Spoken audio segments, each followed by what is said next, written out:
আল্লাহ নিজে বলছে, বন্ধু মক্কার জমিনে আপনি দাওয়াত দেন, লোক নিমু আমি।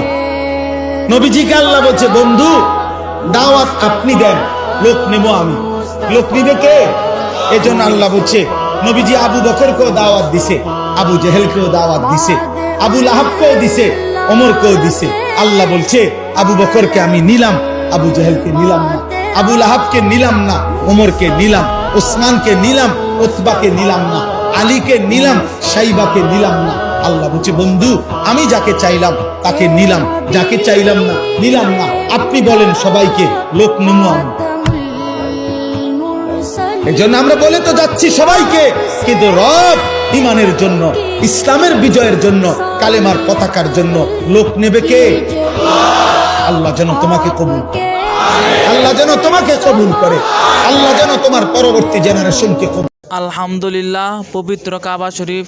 আল্লাহ যেন এই জায়গায় সবাইকে আসার তৌফিক দান করুক, আর সবাই যেন জীবনে একবার হলেও উমরা হজ করতে পারে। আমিন।